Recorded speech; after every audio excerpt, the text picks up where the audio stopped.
దేవుని కుటుంబ బేస్ తగ్గి కొద్దిగా అంత ఇంట్లో బేస్ తగ్గి ఓకేనా పెట్టినవా? క్రీస్తునందు ప్రియులరా, కొంచెం సర్వశక్తి కలిగిన దేవుడు మనని ఎంత ప్రేమిస్తాడు అంటే కొంచెం తగ్గి, అది ఊహకు అందనిది. ఎలాంటి సిచ్యువేషన్ల నుంచి అయినా తను నమ్మిన తన కొరకు ఎదురు చూస్తున్న వారిని విడిపించుటకు ఆయన దిగి వస్తాడు. ఒకసారి దేవుని సన్నిధిలో దేవుని మహిమను చూస్తూ ఉన్నాడు ఒక భక్తుడు. ఇది ఏదో వింత అనిపించింది. వాస్తవానికి పొద మండుతుంది కానీ అది కాలిపోవట్లేదు. ఈ వింతను చూడాలని దైవజనుడు అటేపుగా వెళ్ళాడు. కొన్నిసార్లు మనం కూడా దేవుని సన్నిధిలోకి అక్కడ జరుగుతున్న అద్భుతాన్ని చూసి, అక్కడ జరుగుతున్న దేవుని ఆత్మ సంబంధమైన విశేషమైన కార్యాలను చూసి మనము కూడా ఆ వింతను చూడాలని బయలుదేరుతూ ఉంటారు. ఇక్కడ గుండెల్లో ఒక బాధ మోషేకి. స్వజనులను విడిచిపెట్టి మిద్యాను దేశంలో యాజకుడి దగ్గర వివాహం చేసుకుని తన పిల్లని, తన గొర్రెలు కాస్తూ తల్లిని తండ్రిని తన జనులని దూరంగా ఉండిపోయి వారికి ఉన్న బాధని వారికి ఉన్న వ్యాధిని ప్రతి క్షణము ఆలోచిస్తూ బ్రతుకుతుండేవాడు మోషే. ప్రతినిత్యము తన తలస్పుల్లో ఊహల్లో స్వజనులని చూడాలి, స్వజనులని విడిపించాలనే ఒక తపన, ఒక కోరిక, ఒక ఆకాంక్ష ఉండేది. దేవుని పిల్లల అద్భుతమైన విషయంలో మనం నేర్చుకోవాలనుకునే మాట ఏంటంటే, ఏ వింతని చూడాలని పోయాడో ఆ వింతే అతన్ని పిలవటం ప్రారంభించేది. నేను కాకుండా యేసుక్రీస్తు ప్రభుని నమ్ముకునే దినము కంటే ముందు పరిచర్య బాగా జరుగుతుంది. చాలామంది ప్రజలు మారుతున్నారు, చాలామంది దొంగలు మారుతున్నారు, వ్యభిచారులు మారుతున్నారు, అబద్ధికులు మారుతున్నారు, లంచగొండులు మారుతున్నారు, క్రూరమైన హృదయం కలిగిన వారు ప్రభువుని అంగీకరిస్తున్నారు. ఈ అద్భుతం ఏందో, ఈ వింత ఏందో చూడాలని భయంకరంగా త్రాగి ఆ మీటింగ్లోకి వెళ్ళా. నేను వెళ్ళినప్పుడు సర్వశక్తి కలిగిన దేవుడు నాతో మాట్లాడటం ప్రారంభించాడు.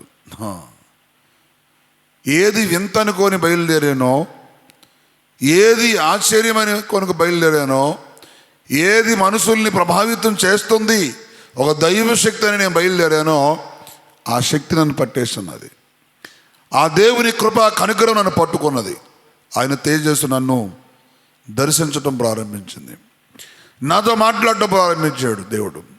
నన్ను దర్శించడం ప్రారంభించాడు. నా బలహీనతని క్షమించడం ప్రారంభించాడు. నాలో ఉన్న చేదైన దాన్ని, వేరుని తుడిచిపెట్టడానికి ఆయన చేసిన బలియాగాన్ని మాట్లాడటం ప్రారంభించాడు.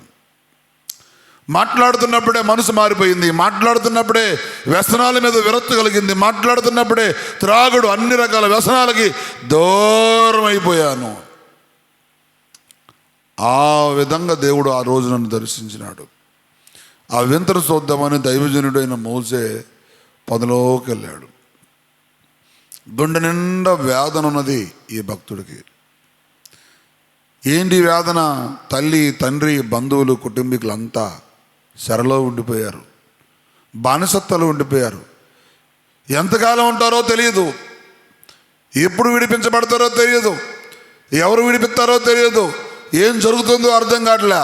అప్పటికే దాదాపు ఆయన తన ప్రజలను విడిచి 40 సంవత్సరాలు పైనే అవుతుంది.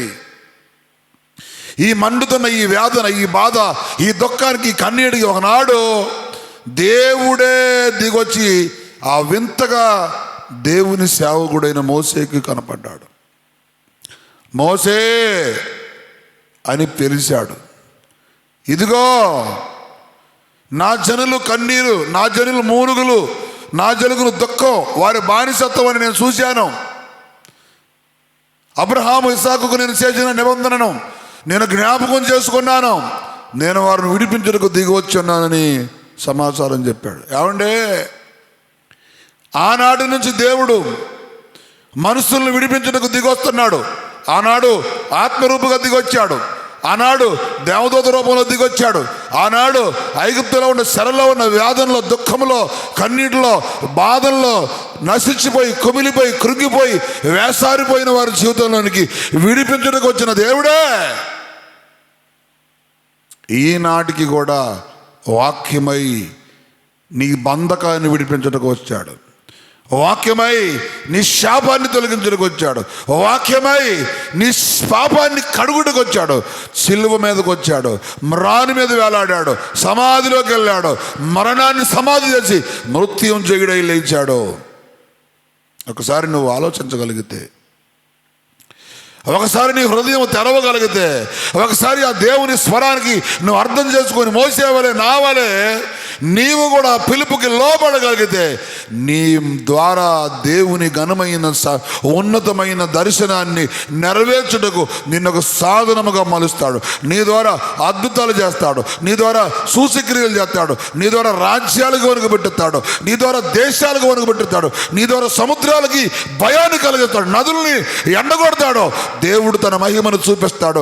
నీవు గనుక ఈ పొదలో మండుతున్న వింతను చూడడానికి వచ్చిన మోసేను దర్శించిన దేవుడే నిన్ను కూడా ఈ వాక్యం ద్వారా దర్శిస్తున్నాడనే గ్రహింపు నీకుంటే, ఆ పిలుపుకు నువ్వు లోబడితే, ఆ పశ్చాత్తాపానికి లోబడితే, ఆ విశ్వాసానికి లోబడితే, ఆ దేవుని ప్రేమకు, ఆ కనికరానికి, ఆ జీవానికి నువ్వు లోబడగలిగితే, ఆయన నిన్ను కూడా ఒక ప్రత్యేకమైన పాత్రగా వాడుకుంటాడు. గుండెలో ఉన్న బాధ మోసేది కూడా అదే. ఎవరు వస్తారు నా ప్రజలను విడిపించడానికి? ఇది ఎలా సాధ్యమని కలవరంతో, గుండెల్లో వ్యాధులతో, తన స్వజనుల కొరకైన వేదన, భారం, కలవరం గుండెల్లో ఉంది. సేమ్ వాక్యం వినపడుతుంది. ఇదిగో నా జనులను విడిపించడానికి నీ పితరుడైన అబ్రహాము ఇస్సాకుని నిబంధనని జ్ఞాపకం చేసుకున్నాను. నేను దిగొచ్చాను, వారి బాధలు నేను చూశాను, వారి మూలుగులు నేను విన్నానని మాట విన్నాడు. మొదట సంజాయించాడు, నేను బలహీనుడయ్యా అని. కానీ బలహీనులను బలపరిచేవాడు, శక్తిహీనులకు బలాభివృద్ధి కలిగించేవాడు, ఆయన కొరకు ఎదురు చూసేవారికి నూతన బలమునిచ్చేవాడు మోషే అయ్య గారిని దర్శించి మోషే అయ్యని ఒక ఉన్నతమైన మహిమ కలిగిన పరిచర్ని చేయించు ఆయన ప్రిపరేషన్ చేసుకున్నాడు. ఏమిదో ఈ వింత, ఏమిదో ఈ బాధ, ఏమిదో ఈ కష్టపడి, ఏంటో ఈ నిందలు, ఏందో ఈ పోరాటం. నా కుటుంబాన్ని ఎవరు విడిపిస్తారు? నా కుమారుడిని ఎవరు విడిపిస్తారు? నా కూతుర్ని ఎవరు విడిపిస్తారు? నాకున్న ఈ అనారోగ్యం నుంచి ఎవరు విడిపిస్తారు? నాకున్న ఈ బాధ నుంచి ఎవరు విడిపిస్తారు? నా సమస్యకు విరుగుడు లేదా? నా బంధువుల్ని విడిపించేవాళ్ళు లేడా? నా సోదరుని విడిపించేవాళ్ళు లేడని ఒకవేళ ఈ రాత్రికాల సమయంలో నీవు కనుక బాధలో ఉంటే, నా దేవుడు నీ కొరకు దిగి వచ్చాడు. 2026 సంవత్సరాల క్రితమే భూమి మీదకి మానవుడిగా, యుగపురుషుడుగా, యజ్ఞపురుషుడుగా, బలి పశువుగా, దేవుని గొర్రెపిల్లగా, లోక రక్షకుడిగా, లోక పాపాన్ని మోసుకొని పోయే దేవుని గొర్రెపిల్లగా నీ బంధకాన్ని, నీ శాపాన్ని, నీ కుటుంబాన్ని విడిపించడం కొరకై శిలువకు దిగొచ్చిన దేవుని తేజస్సుని, ప్రేమను ఈరోజు నువ్వు చూడగలిగితే, ఈరోజు ఆ దర్శనాన్ని చూడగలిగితే, ఈరోజు ఆ ప్రభావాన్ని చూడగలిగితే, ఈరోజు ఆ తేజస్సుని చూడగలిగితే నీకు విడుదల. ఈరోజు ఆ వాక్యకి లోబడితే నీకు నెమ్మది, నీ కుటుంబం విడిపించబడ్డానికి ఒక ఆయుధముగా నువ్వు మారుతావు. ఒక్కసారి ఆలోచించు. నీ కొరకు ఒక ప్రేమ దైవం ఎదురు చూస్తూ ఉంది. ఇదిగో ఆయన చేతుల్లో ఉన్న గాయాలు నేను పీలుస్తూ ఉన్నాయి, ఆయన కాళ్ళల్లో కూర్చోబడిన గాయాలు నేను పీలుస్తూ ఉన్నాయి. ఆ ఒంటి నిండా రక్తపు దారులు అయిపోయి మాంసం ముద్ద అయిపోయిన ఆ దేవుని ప్రేమ ప్రభావం నిన్ను, నీ కుటుంబాన్ని బంధకముల నుంచి, శాపముల నుంచి, అంధకారముల నుంచి విడిపించుటకు పిలుస్తూ ఉన్నది. ఈరోజు దొరికితే ఆయనకి నువ్వు అప్పగించుకుంటే మోషేని సాధనంగా వాడుకున్నట్లే నిన్ను, నీ కుటుంబాన్ని వాడుకుంటాడు. నీకున్న బంధకాన్ని చంపుతాడు, నీకున్న శాపాన్ని తొలగిస్తాడు, నీకున్న అంధకారాన్ని తొలగిస్తాడు. నీ పిల్లల విషయంలో, నీ వ్యక్తిత్వం విషయంలో, నీ ఉద్యోగ విషయంలో, నీ వ్యాపార విషయంలో, నీ బానిసత్వ విషయంలో, నీ అంధకార విషయంలో దేవుడు విడిపించటకు సాలినవాడు. ఆయన ఇప్పుడు రావడం కాదు, 2026 సంవత్సరాల క్రితమే మనుషుడిగా భూమి మీద దిగొచ్చి మనిషి పాపంలో, శాపంలో ఉన్న వాళ్ళకు అందరి కొరకు, విధేయులైన వారు అందరిని విడిపించటకు ఈ లోకానికి వచ్చిన ఏకైక దేవుడు ఆయన. ఆది కాండంలోనే అబ్రహాముని పిల్లలకు దిగొచ్చిన దేవుడు, ఆదిలోనే యాకోబు దగ్గర దిగొచ్చిన దేవుడు, ఆదిలోనే ఇస్సాకుతో మాట్లాడక దిగొచ్చిన దేవుడు, ఆదిలోనే మోషేతో మాట్లాడక దిగొచ్చిన దేవుడు, ఆది నుంచి మాట్లాడుతూ వచ్చిన దేవుడే శరీరధారిగా ఈ లోకానికి ప్రత్యక్షమైన బలి అగ్నము, బలి పశువు, పరుషుల పాపాన్ని, మనుషుల శాపాన్ని, మనుషుల రోగాన్ని, మనుషుల అంధకారాన్ని, చీకటిని సమాధి చేయుటకు దిగివచ్చిన యేసుక్రీస్తు ప్రభువుని నీవు గనక తెలుసుకోగలిగితే, ఆ స్వరం నీకు అర్థమై వినగలిగితే ఆయన నిన్ను విడిపిస్తాడో, నీలో తేజస్సు నింపుతాడు. నీ కొరకు ఆయన చేసిన పరిశుద్ధ బలియాగాన్ని అర్థం చేసుకుంటే ఈరోజు నీ బంధకాన్ని విడిపిస్తుటగా ఎందుకు వచ్చాడు.